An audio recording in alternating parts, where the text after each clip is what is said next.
Titled Government Lions Advocacy. Your speaker was to be Jimmy Ross. He got canceled before the forum, so he is not here. Amy Pina is the main speaker for this event.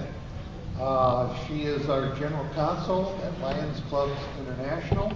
And Amy is also vice president of her Lions Club in Oak Grove.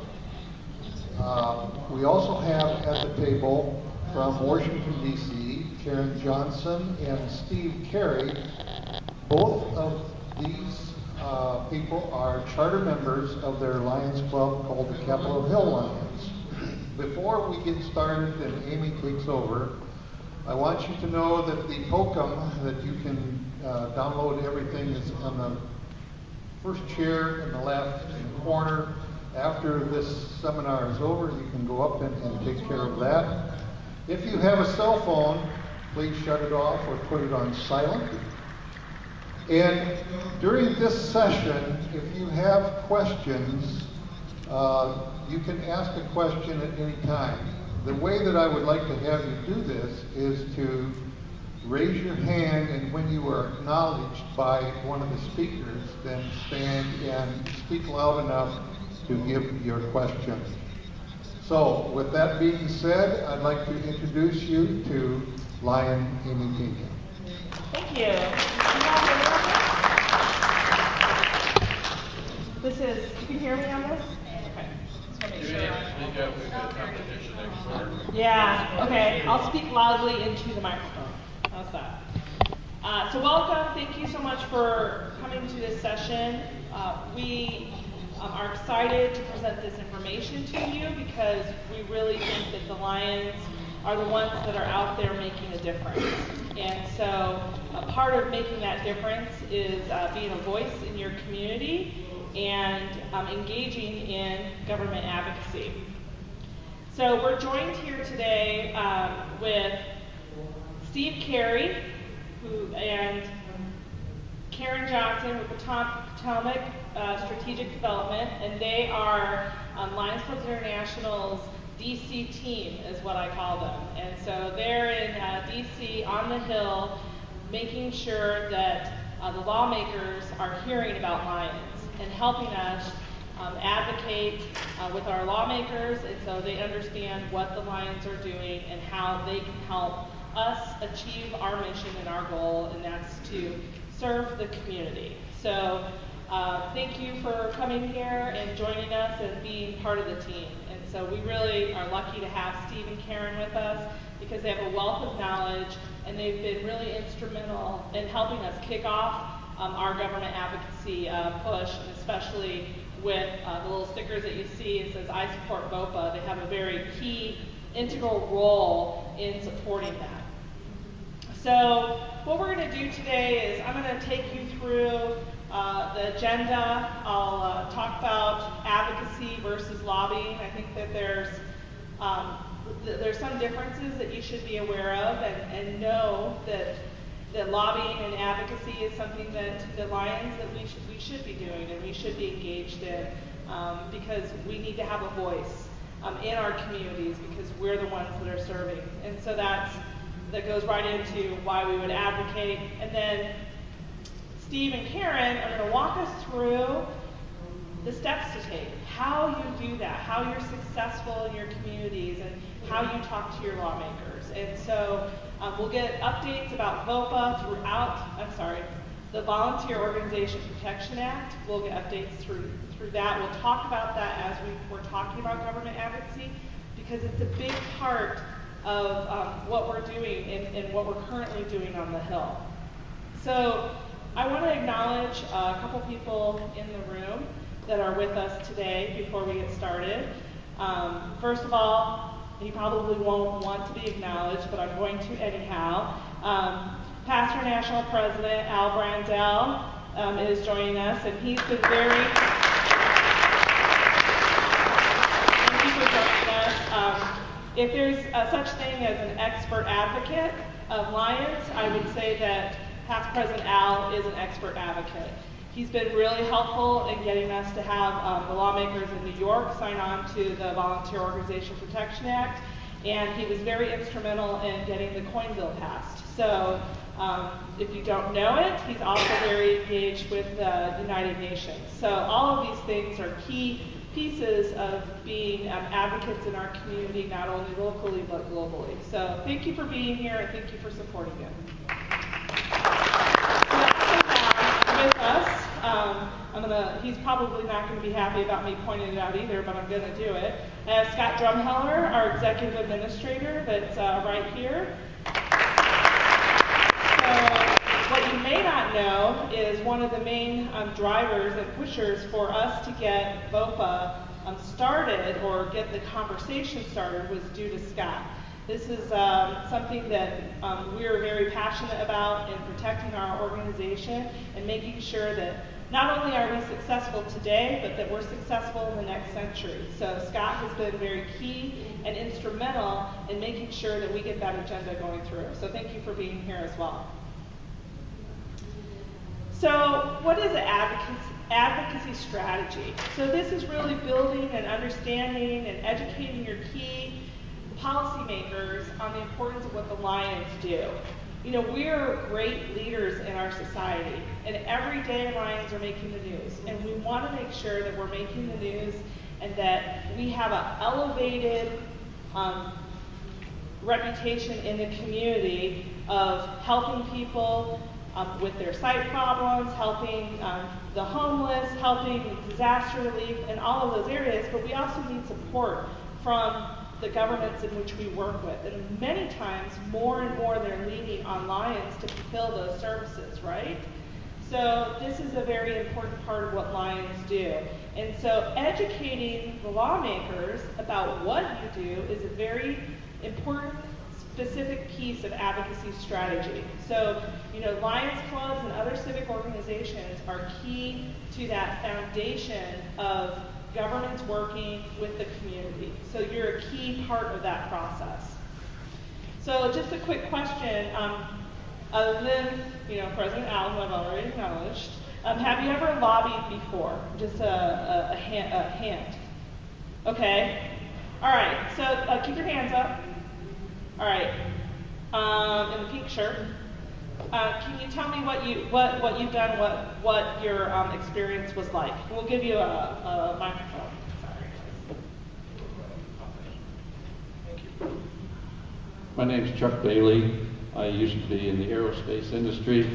Aerospace contractors rely heavily on political pull from people that support military programs. I spent a lot of time on the Hill making sure that the people that supported my corporation continued to fund the projects that we were interested in. Great, thank you. Anybody else have an example? Hi, I'm Ann Ward from Austin, Texas, and for many years I worked with the Texas Hospital Association and with the American Hospital Association in DC, and we lobbied primarily on Medicare and Medicaid funding, and my particular job was developing public education to support our lobby team and build public support for the issues we were talking about. Great, so you're a pro. Thank you. Anybody else want to share their experience? I was on city council and later mayor, and I advocated. I said advocated, but I told my city attorney told me I was lobbying, so I'll take his word for it. Those attorneys. Before legislative committees affecting legislation dealing with small cities. Great, thank you so much. So, thank you for your examples, and you know, this helps us in showing us like that you have done this, and it gives us an idea of who's in the room. But more importantly, it just reaffirms how important this is for Lions and for other organizations as well. So we talked, you just recently mentioned that you were saying you're advocating, but the attorney was saying you were lobbying. So there is a little bit of a difference, and so that advocacy is stating your opinion, educating the lawmaker about what you do and why you're important to your community and what activities you do are important. And lobbying is a specific ask. You're asking for something from the lawmaker or elected official. And one of the examples that we have currently is the Volunteer Organization Protection Act. This is an act where we're seeking to amend a previous act passed in 1997, the Volunteer Protection Act, which provided protections for individual volunteers against liability. And so what we're trying to do now is expand that, and we're expanding that to volunteer organizations. So the same protections you have as an individual, we want your club to have. And that's what we're really trying to do. So we're asking the lawmakers to pass or to vote on this bill. And so, that's an example of lobbying and getting a specific thing, action from them going forward. Did you guys have other examples that you'd want to give? No, that's okay. Question? Yep. It seems like the examples that we had, there was economic issues involved with either the companies or, what was it, city for you? City. Whereas I would tend to say lobby would usually have on behalf of the church or a nonprofit, not Lions. And I'm asking for things. Right, you're seeking funding, right? No, I'm asking for them to vote a particular way. Oh, yeah. Mm-hmm. All right, now, where are you going to put that? What camp are you going to put that in? Advocacy or lobby? I'm asking for them to vote a particular way. Right, if you're asking for someone to take action on a specific piece of legislation, that's lobbying. If you're going in and meeting with a lawmaker about, let's say, Lions, and just educating that lawmaker on the various projects that Lions is doing, not only in the community, but worldwide, that's advocacy. You're sharing information, you're educating. When you ask for a very specific action on a piece of legislation, whether it's funding or policy, that's lobbying.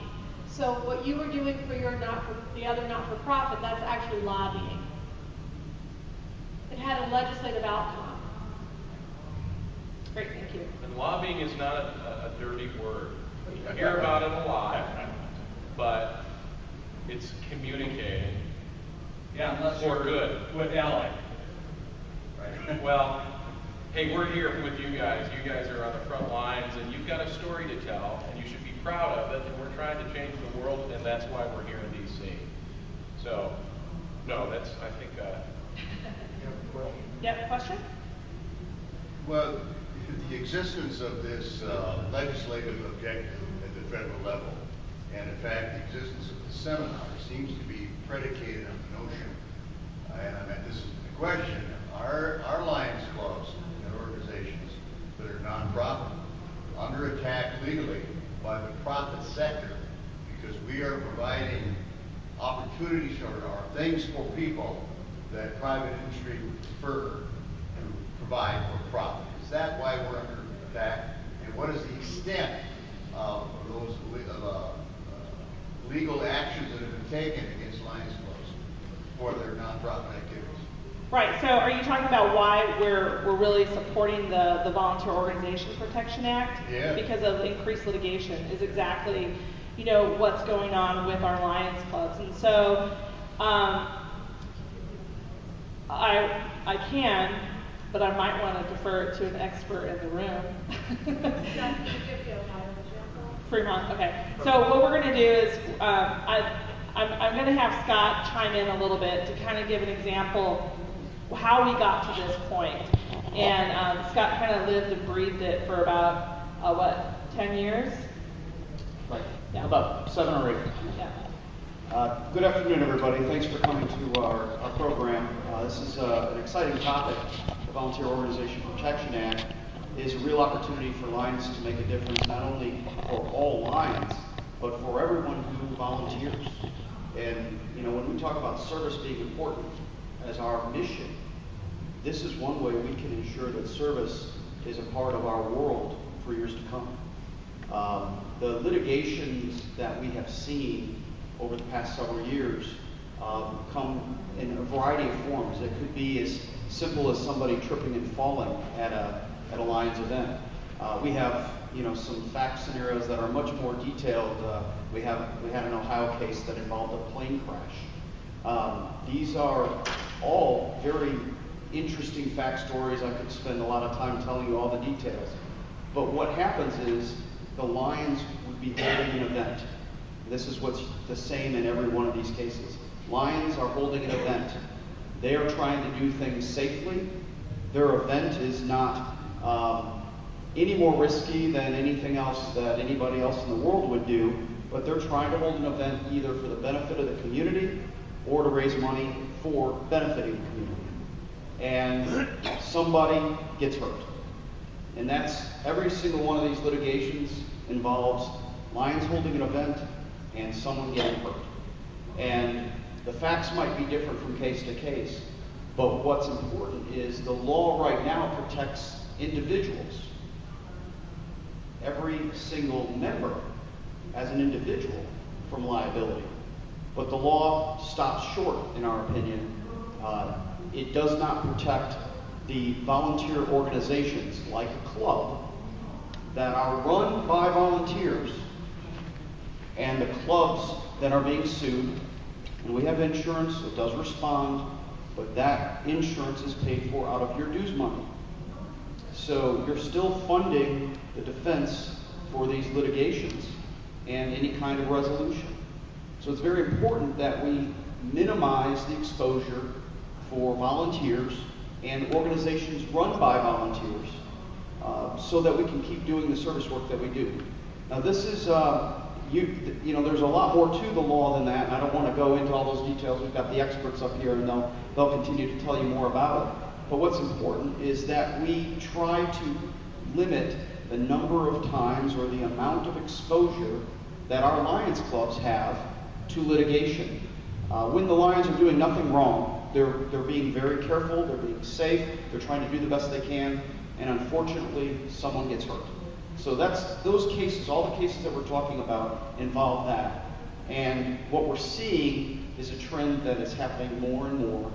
And unfortunately, it's becoming a problem for many of our clubs. And it's not only Lions clubs, it's any kind of volunteer organization in the United States. And that's where we're starting. And then we also believe that this is something we can extend outside of the United States as well if we get some success here. So Thank you very much. Thank you, Scott. And on top of that, we're not alone in this. We're just the leaders. And so we have put together a coalition of 17 other nonprofit organizations and associations that are joining with us in this initiative. And so those are Kiwanis, Rotary, Seroptimus, Special Olympics, YMCA. We have a lot of people that are supporting us, but just so you know, we are the leaders, and we are the ones that are really pushing this, and we've gotten some great feedback so far, and to date have 56 sponsors on the House side and 4 on the Senate side. So we still have a lot of work to do, but we've had some good progress. Let me just address this question real Sure. quick. When I got to your question, and I think it's a great question, is that you were asking whether or not this is an effort from a for-profit to protect a nonprofit. Generally, and we like to categorize things, generally that's true. Because you do have the trial attorneys who are looking for opportunities. That's their job. You are spending your free time trying to make your community a better place to live. We're trying to protect them. So we're the good guys in this case, and they're the bad guys. So I hope that you understand a little bit about how, as a layman on Capitol Hill, not an attorney, that's how we feel. Is that? Well, I understand the liability issues an attorney are going to come after, say, a Lions Club, if someone's injured at a Lions event, they're going to try to sue anybody they can, particularly, let's say, someone unfortunately was killed. You know, that's a great liability, and it would fall upon our dues structure ultimately if we have to take out more insurance to kind of cover that kind of liability.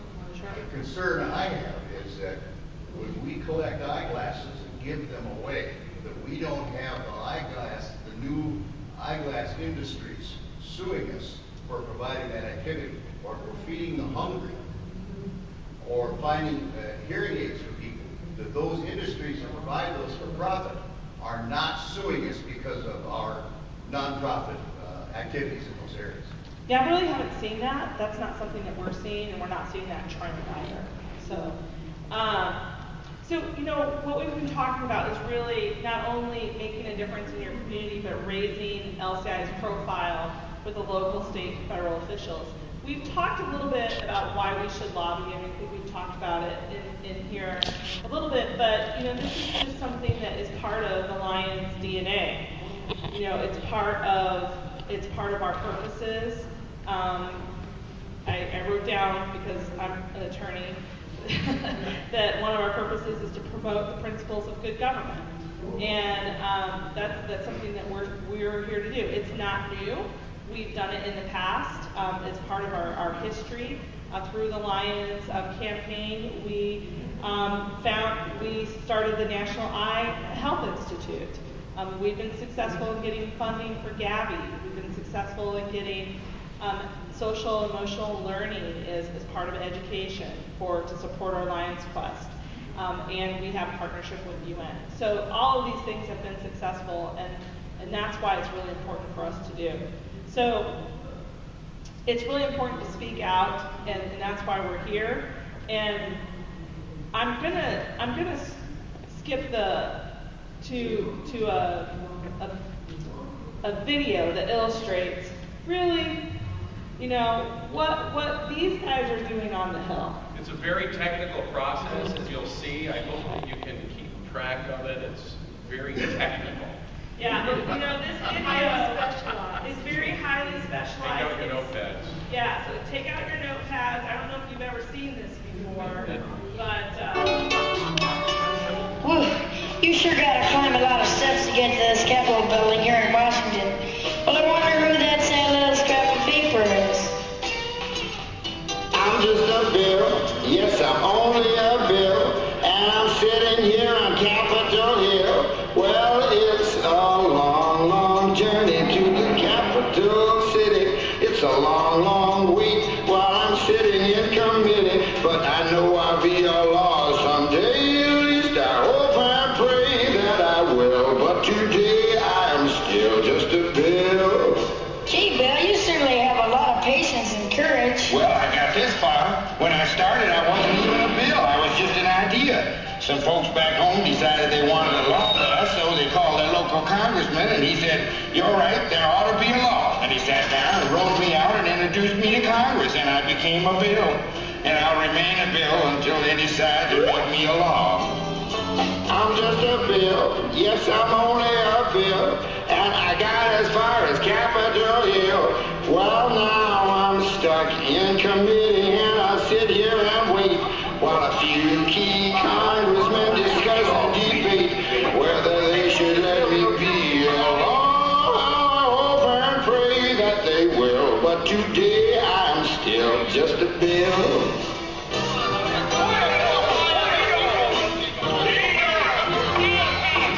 Listen to those congressmen arguing. Is all that discussion and debate about you? Yeah, I'm one of the lucky ones. Most bills never even get this far. I hope they decide to report on me favorably, otherwise I may die. Die? Yeah, die in committee.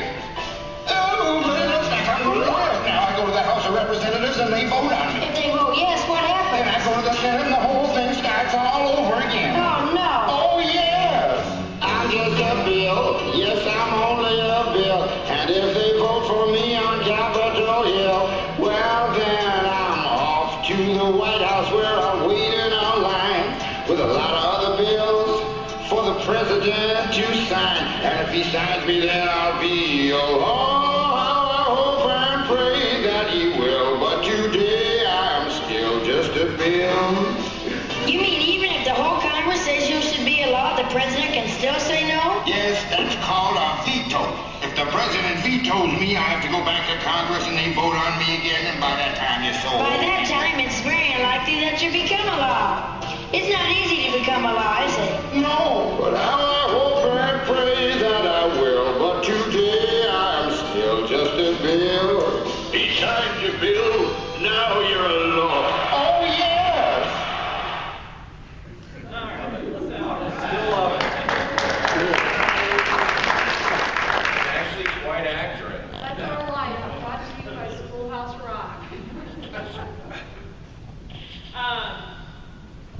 We wanted to lighten it up a little bit, and before we get into the steps on advocacy and really how you take this from 0 to 1 and meeting with your zero A to Z and meeting with your state legislator or your local your local officials, and Steve and Karen are going to take us through this. And again, anytime you guys have questions, we'll recognize them, and it's just a conversation that we're having. Please ask questions.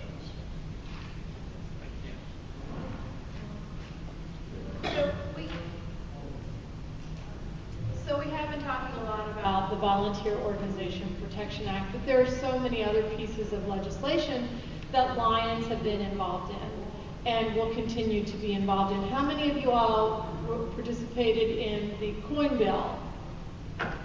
Thank you. Thank you so much. Last bill passed, sorry, last coin bill. Right, it was the very last coin bill passed by Congress. And your coin, I believe, is being minted and will be available soon. So you should take It'll be issued January though. Minted in November. They are. I collect, so thanks. Well, it makes sense because it was slated for 2017. So, yeah. But that was a tremendous undertaking, and it actually took us about 18 months to get done. And in addition to the Lions that came up for Hill Day on 2 separate occasions, and your officers that came up and staff that came up, Steve, our colleague Charlie, and I, we figured that we did over 300 individual meetings with members of Congress and their staff. So when I said that the Schoolhouse Rock is our life brought to you, in cartoon form, it's true. It takes a long, long time. So the Volunteer Protection Act is something that we're really trying to generate a lot of momentum around this Congress. And we understand that it won't be finalized this Congress. We're hoping that there'll be a hearing held on it.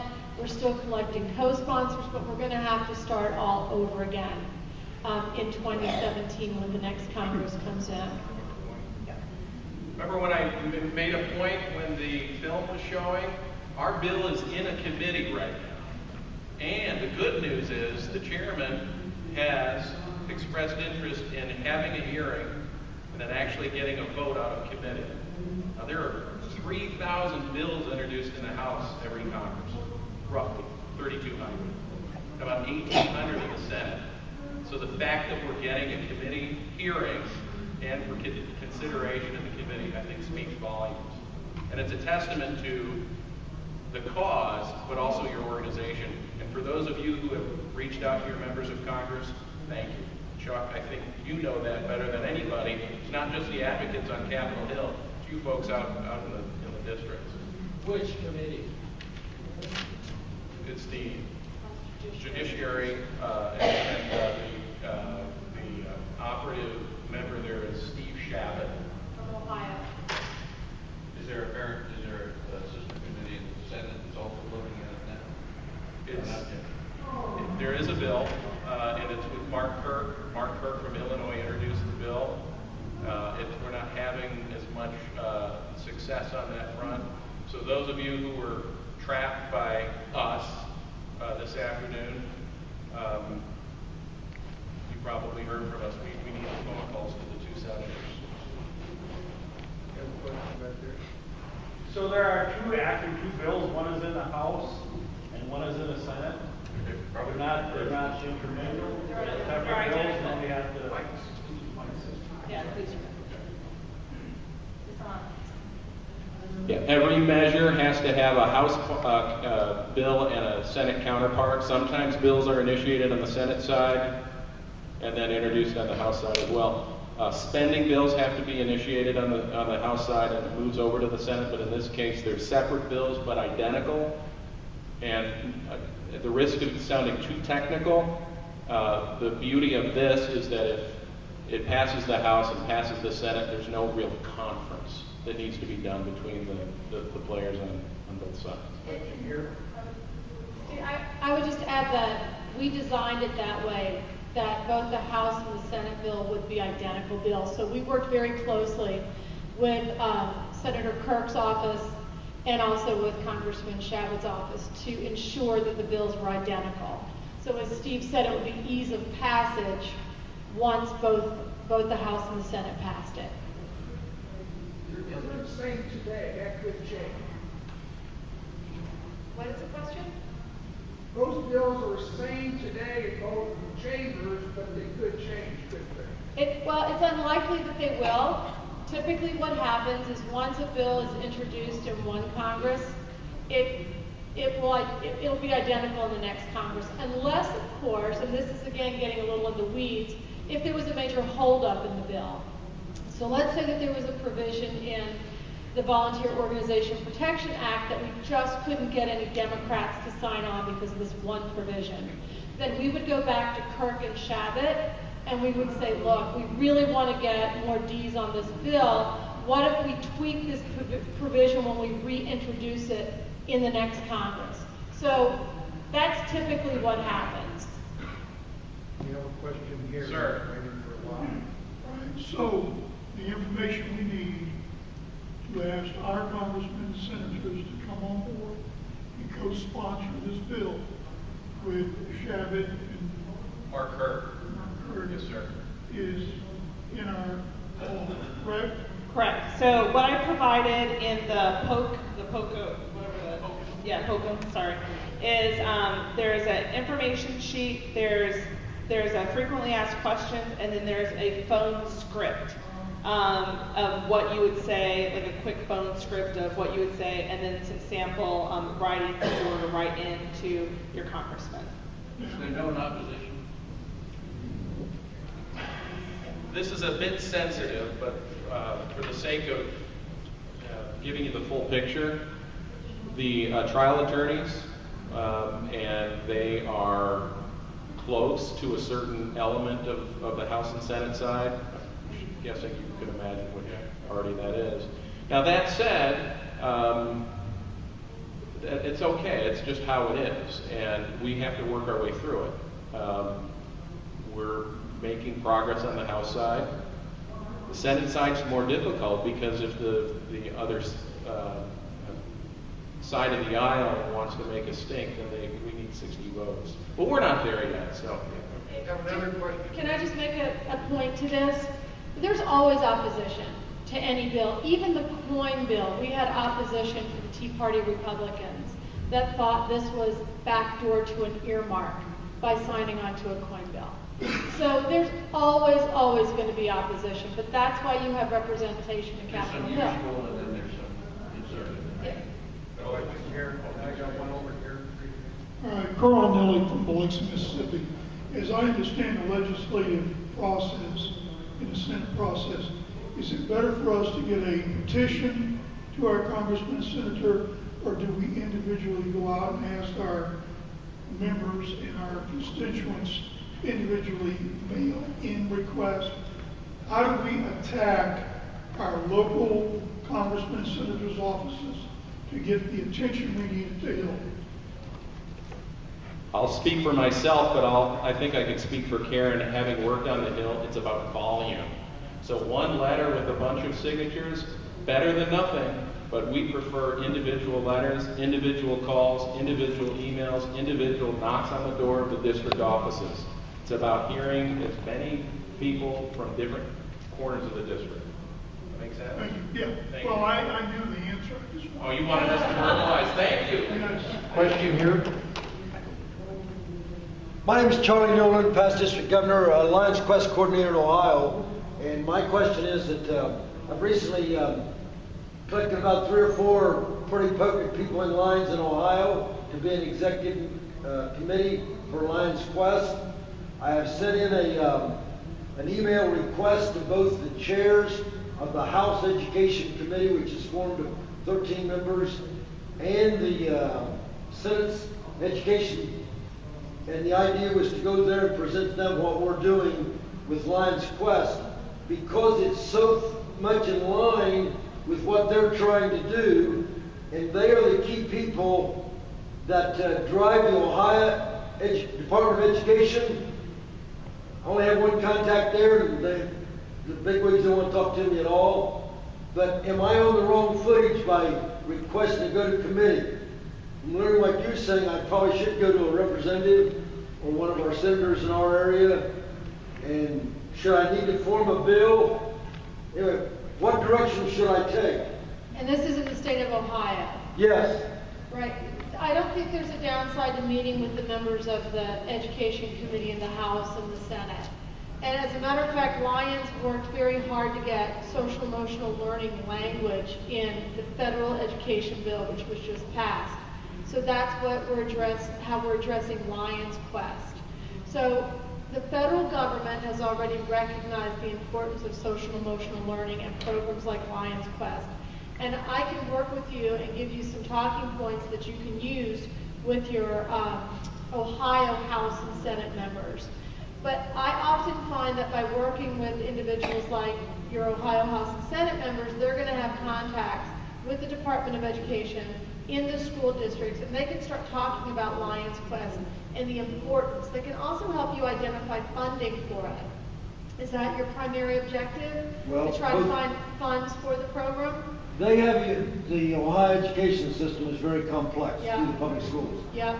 They have many avenues of communication. And what I'm trying to do is to tap into their communication, because what we're doing, we're going around our clubs and talking to the teacher or the principal we know in one school district. There's about 700 and some school districts in Ohio. And we have a couple of people that really do all the legwork. We can't visit all those school districts. Right. Well, I've been a member of the Lions Quest Advisory Board, so it's something that's near and dear to my heart. So why don't you and I have a chat after this, and I can give you some more ideas on how we can tackle this in Ohio. Thank you. A side note is that your activity is going to catch fire, and it'll catch the attention of your federal officials too. So everything that you do at the state level, local level, will enhance what we're trying to do at the federal level. So thank you. Question here. You mentioned earlier in the presentation that there was 4 senators online with it. I'm sure that's the one that put the bill in on the Senate side and the one on the rep side. Who are they, so we don't make them mad by contacting them again? Yeah. Mark Kirk. No, I understand the sponsors, but you also said there was like another 50 on the Senate side. There are only 4 on the Senate side. Right. So you've got another. And then there's 56 co-sponsors on the Right. House side. Those are the ones we need to know that's already done it. And those will be on the website. Oh, they're on the website. They're being updated. They'll be updated on the website. They weren't there before. Yeah. So, okay.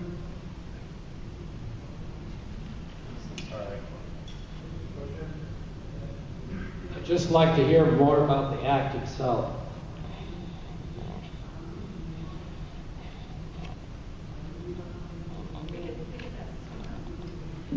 So what the act, specifically what the provisions are. So what the act does is there's a couple of things specifically that it expands the Volunteer Protection Act.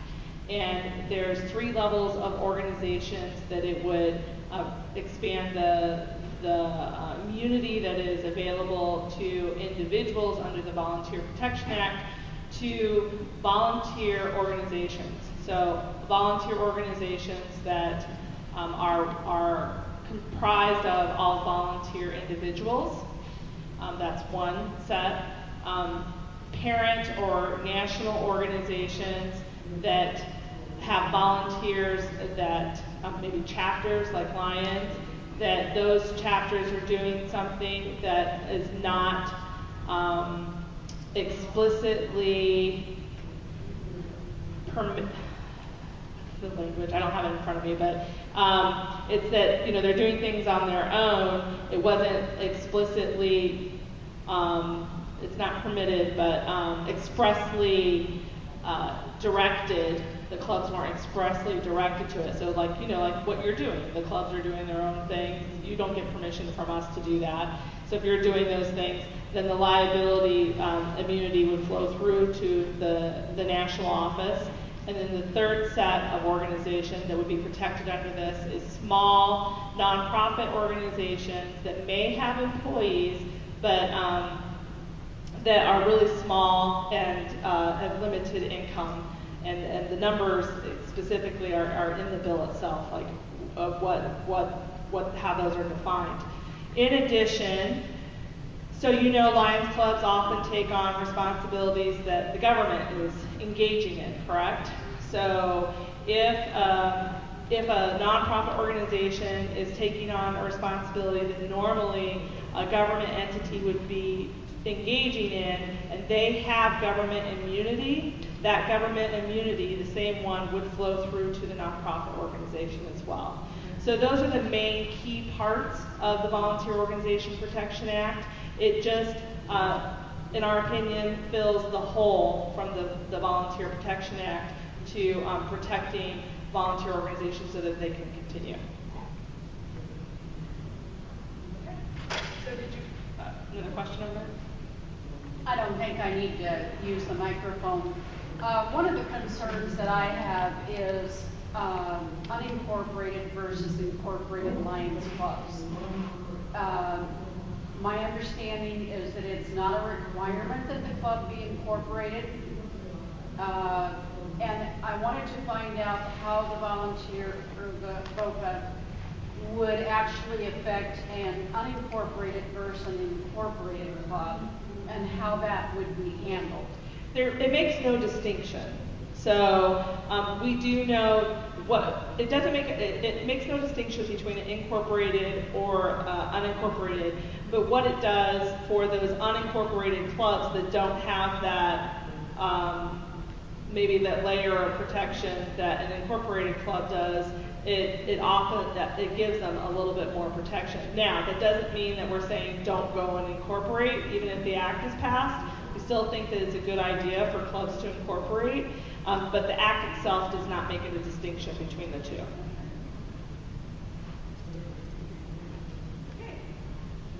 Is incorporation better than an LLC?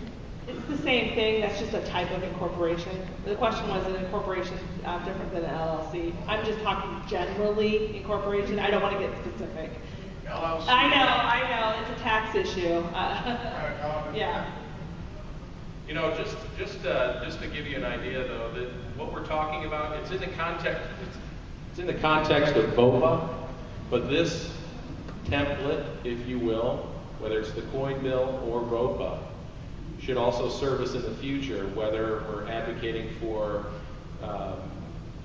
increase in funding for diabetes research and care, or research dollars for eyesight and so forth. So while we are talking about VOPA, because that's what's important to everybody now, make sure that this is going to be something that we can use in the future. I have a question back here. Mark Yancey from 12I, Tennessee. What is your next plan on spreading more of this information of what's going on into the rest of the membership and the importance? Well, this is an important step. We, hope that more and more people learn about it. But, one of the things that we have been doing is we have some targeted emails for our top 20 states that we're trying to reach out to, that we think would be a quick support of it, and so we've integrated that into our what we call My LCI system. So there's a technological end on the back end that we're doing to reach out to the Lions. But really this comes from the grassroots itself. So, I mean, the other things we're updating the marketing plan. There's some internal things that we're doing to reach out to the Lions. We're continuing our work on the Hill, and we will continue to do that with Hill visits, and then specific reach out to certain areas where we see the greatest need as far as like the greatest ability to get somebody to sign on. So targeted emailing, targeted contacting of Lions, and more information on the website to come. So we're in a building process, but we're going to continue going down that road. And we know that this is a long-term thing, so we're ready for the long haul. Another question here. So,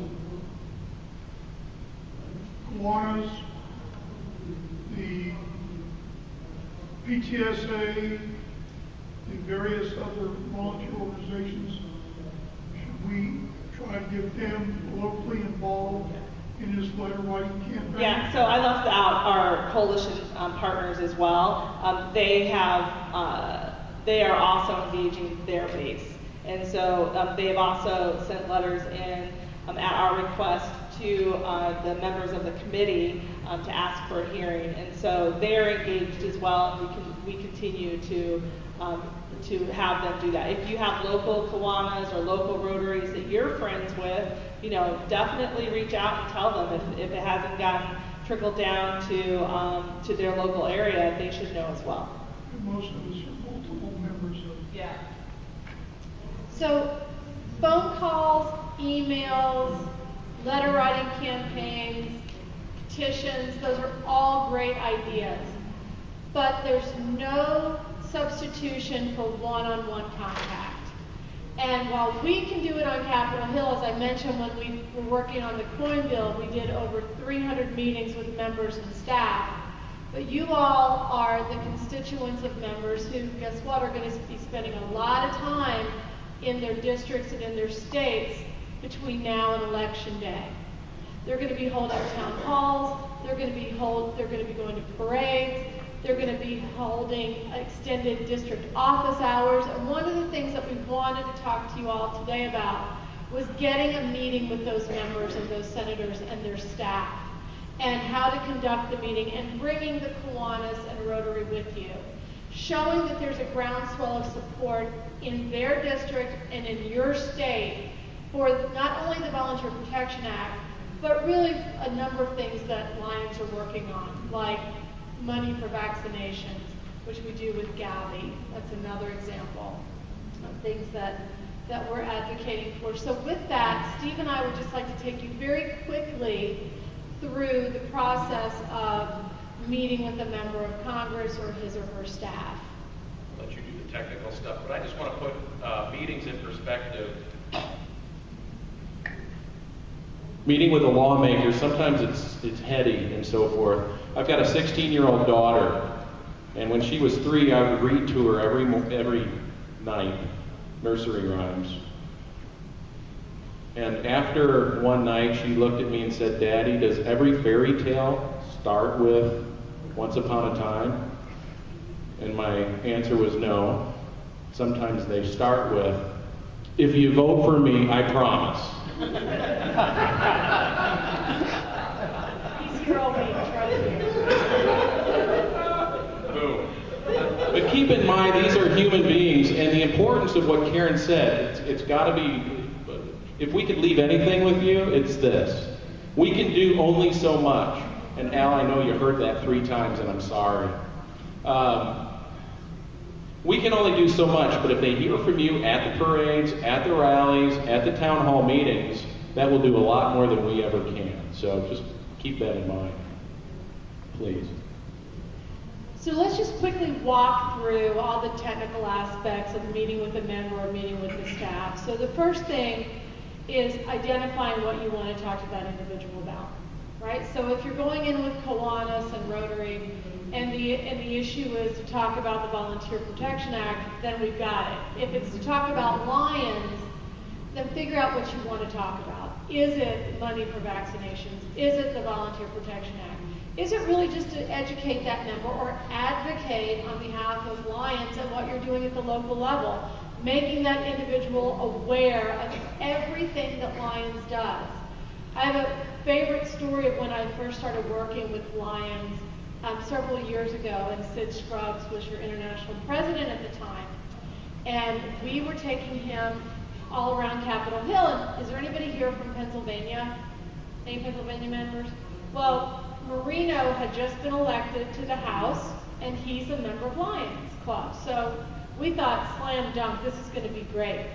Well, he's also on Foreign Affairs Committee. So we met him outside of the committee room and introduced him to past President Scruggs, and he said, oh my gosh, Marino was so excited because George Clooney was testifying before the committee about the work that he was doing in the Congo. And he was starry-eyed. He was so excited to meet George Clooney and all the great things that Clooney was doing. And President Scruggs said, without missing a beat, you know, he's a great guy, but we just built our 6th hospital there. And so here's a member of Congress who's also a member of Lions that really had no idea what Lions was doing, but was thrilled to meet George Clooney because he had just come back. So advocating is important. Educating is important. You all have so much credibility. You've got a great story to tell, and these lawmakers need to hear it.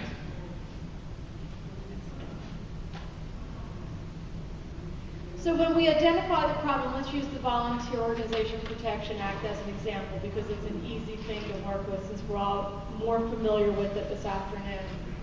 You know, what are we doing? Like, how are we addressing it? Well, we're going to amend the current law. So it's a reauthorization. We're going to amend it. We could write a new law, but we're choosing to amend the current law. And we're looking for more support. So you tell your story. You tell your story to the lawmaker. Why is it important? Why is it important to your club? Why is it important that he hear about it?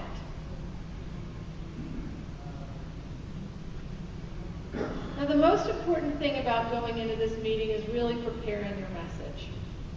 And if you're going in with a group of people, it's determining who's going to do what. Who's going to make the introductions? Who's going to tell the story?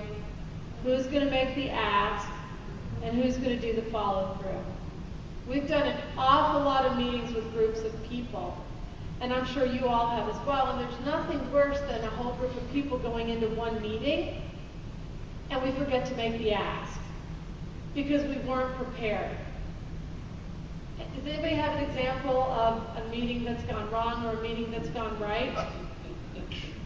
Salesman 101. Right? Ask for the sale.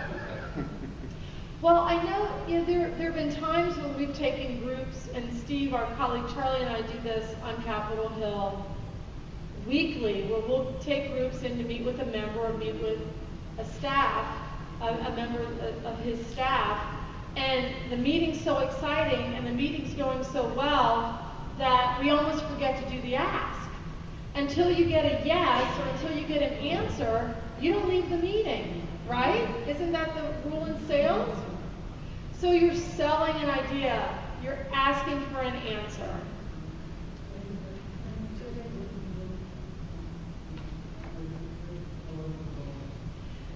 In preparing the message, we got asked this question, right? Who's against it?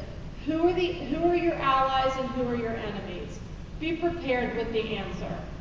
We know who the enemies are. You know, we don't have that many enemies, but we know that the trial attorneys are enemies. They are. And there are some members of Congress that we're simply not going to go after because they're part of that constituency. But we know who the allies are. It's great that we have so many other organizations that are supporting us in this effort. And Scott and Steve both mentioned it, but I have to tell you, we're the leaders in this, but we invited everybody else to come with us. And when we made the phone calls to Rotary and Kiwanis and YMCA, they were pretty darn impressed that we wanted to take this initiative on. YMCA in particular have been involved in the last authorization of the bill, and they couldn't get what we want to accomplish through. So they were thrilled to jump on, you know, and ride our coattails on this. Are there any questions or comments? I will say that one of the first things that legislative directors will ask when their legislative assistants take your information in is, who's against this? So it's better for you to tell them than for them to find out.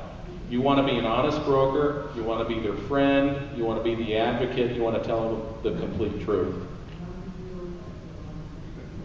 The legislator take it through their staff. Right. So Steve, the next. I think we already saw it on Schoolhouse Rock. The process, we already saw it, so I can't do any better than that. But right now, it's important to know that of those 3,000 bills, we're one that's getting committee consideration. It's not scheduled yet, but they want to do it in September if they can. If they can, it's going to be a lame duck session. For those of you who aren't familiar with that term, lame duck session is when they return after an election. They've got a lot of unfinished business. They're probably going to come back sometime in November, possibly December, possibly November, December, to do a lot of this unfinished business. So that's probably, Chuck, when they're going to take it up. And people that have nothing to lose can vote on it. Right. You would think. His question was, they've got nothing to lose. The people who lose their re-election, then they've got nothing to lose voting for this. If it doesn't pass the committee, though, there's a whole new Congress coming in January. We're going to have to repeat this process, which isn't bad. Sometimes it takes 2 and 3 Congresses to get a measure passed. So there's nothing to be discouraged about. We've got right on our side. We've got momentum. You're becoming educated about how to lobby, how to advocate, and hopefully we can get 1,000 of you to do the same. Just anecdotally, I worked on a project and it took me 7 years to get the provision included in the bill, and we just got it included, but it took a long time. But every Congress, we got more co-sponsors, but you know, that Schoolhouse Rock was right. It takes a long time and you need patience. The most important thing in preparing for the meeting, and this is common sense, right? Know who you're meeting with. Know who you're going to be contacting. Know if they're a lion or if they have a relative that's a lion.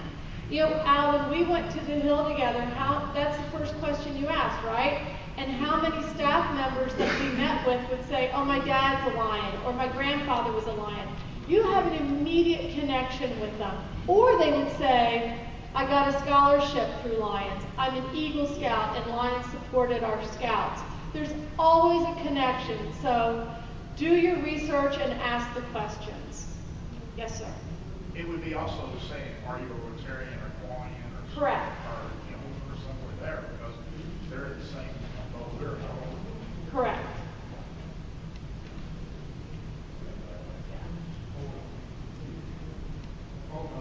And you've all heard that phrase, all politics is local. In this case, it really is. Because again, we can do our job. We can talk about the technical merits of the bill, but you can bring it back to the local level. So even if they're not a Rotarian or a Hawaiian or a Lion, you can talk about that baseball diamond or that blood drive or something like that. Try to bring it back to the local level. That's what they're there for you. And not for us as much. We can do only so much, but what's important is that you bring it to the parochial level. So what, yes, Al? Just a question. Well, first a statement. Number one, these people work for us in Washington, D.C. We don't work for them. So when you go in, just remember, you're on the right side, and they have to please us, you know, if they want to get reelected, no matter if they're a Democrat or a Republican. And what's more American than apple pie than Rotary Lions and Kiwanis and that. Let me ask you a question. Knowing we want to get the biggest bang for our dollar and our effort, do you suggest that we make up some type of petition that where we can put the name of the person, the name of the Lions Club, and they collect them and deliver them to their office or fax them into their office. It's not, or do you try to make an appointment to go to their local office? What's your recommendation? Is it all above? That would be a pretty dramatic, anything that you can, look, everything that we do, whether it's a sale or passing a bill or getting somebody elected, it's a campaign. So you want to be remembered. How are you remembered? Whether it's volume of letters or whether it's delivering letters and piling up. Does everybody remember when President Reagan gave the State of the Union and plopped the budget down and it was as high as he was? That was dramatic. Anything that you can do to get them to remember you. So that's a great idea. If you guys have questions, then send them our way. But look, these staffers sit behind desks every day, all day. Change it up a bit. Just if I could, my best case scenario is something like this. You see a member of Congress at a town hall, or you meet with that individual in their office because they're going to be spending a lot of time in their district, in their state, because they're about to go out on their campaign or their election recess. So that member has a familiarity with the issue because he met with you here in the district. Then, when he gets back to his office in D.C., his legislative assistant that handles this says, we've received a number of phone calls, emails, and letters from Lions Clubs International in the district asking us to co-sponsor the Volunteer Protection Act. And then the member says, I met with them in October about this issue. Let's call Shabbat's office and get on the bill. In my mind, that's best case scenario. So you hit them so many different ways. My background is on political campaigns. You have to hit a voter 16 times before they're ready to take action. That's a minimum of 16 times. So one meeting's not going to do it, one phone call's not going to do it, one letter's not going to do it. It's just like the coin bill. It took us a long time and a lot of different touches to get members on that bill. Yes, sir. Just an observation from experience. Emails are more effective in my experience than letters. Ever since the anthrax scare, letters do not go directly to Capitol Hill. They go to a clearinghouse first to make sure they're clean. It can take up to 6 weeks to get a letter from your local post office onto the desk of a staffer. Well, that's a good point unless you send it to the district office. Yes, I was going to say local is much better. Right, local is always better because what the district office will do is the district office will gather up all the letters and they'll log everything that they've received. And here's what doesn't work, and we've talked to Amy and Scott about this and dissuaded them. There are these programs like Constant Contact is one where they self-generate emails. Members of Congress and their staff find those annoying and they don't pay attention because all you're doing is hitting send. A letter to the district office, a phone call, a personal email through the website, they will pay attention to those. So one thing that we wanted to touch on is the meeting. Now, it's great if you can meet with the member. It's great. It's great if you can meet with the district director. But you might be meeting with junior level staff. And the older I get, the harder it is to accept, but 25-year-olds run our government. I mean, they really do. And I used to be one of those 25-year-olds, and so did Steve. I still am. But regardless if it's the member of Congress, the district director, who's from Oregon here? Do we have any Oregonians? Man, the Oregon members, their district directors run everything. I mean, Wyoming, I know we've got some Wyoming folks here. Wyoming's the same way. If you're from a state that has a small congressional delegation, or you're pretty rural and everybody knows each other, your district director is the same as meeting with the member of Congress. But one thing that we talk about when Lions come to D.C. for Hill Day is staff. Just because the staff is 25 years old doesn't mean they're not effective. And we treat those staff with the same respect that we would a member of Congress. And we're not at all slighted if we meet with that 25-year-old. We go back and forth on this. It depends on the office, but I will take a staffer over a member any day because the member has to go from one meeting about agriculture to Veterans Affairs to Social Security to raising money. The staffers are usually specialized. So when you get the opportunity to visit with a staffer, that's my preference. A legislative director, the legislative assistant, the district director, I'll take that any day. So now we want to talk about the follow-up, because it doesn't matter how great the meeting is if you don't follow up. And rarely will you be given that, yes, we're absolutely going to sign on to the bill at that initial meeting. You've got to think of the meeting as sort of a first step. And then it's a great opportunity to share more information about Lions and what your club is doing through the follow-up.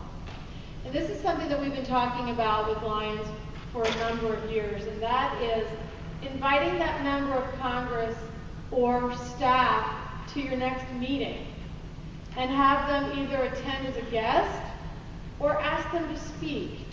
Let them see all the great things that you're doing. Let them understand how impactful Lions are in the community if they don't know already. But immediately send a thank you, and an email is great unless you want to drop off a note at the district office. Provide any additional information. I always like it when we have a meeting and there's an opportunity to follow up with another handout or a statistic, or follow up on a question that I may not have the answer to. And then if you didn't get a clear yes or no, ask again. It's always an opportunity to maybe get that yes. Any questions or comments on that? Okay, but the ask is for the sponsorship, not the vote.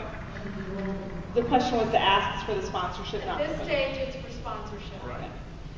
So, Ask considers lobbying then? If Yes. not, Yes. then- Yes. That's what Yep. Because remember, lobbying, we're asking specifically for legislation. Yep. So due to time, we're going to go ahead and wrap up. And what I just wanted to give you a quick information, talking points, statistics, resource briefs, articles. We have a fact sheet, and handouts and other materials are all on our website. If you have any questions, please email us at governmentrelations@lionsclubs.org. This information is in your the seminar documents that we provided. And on behalf of Lions Clubs International, I want to sincerely thank Karen and Steve for joining us and talking us through this process and really helping us. So thank you for your presentation.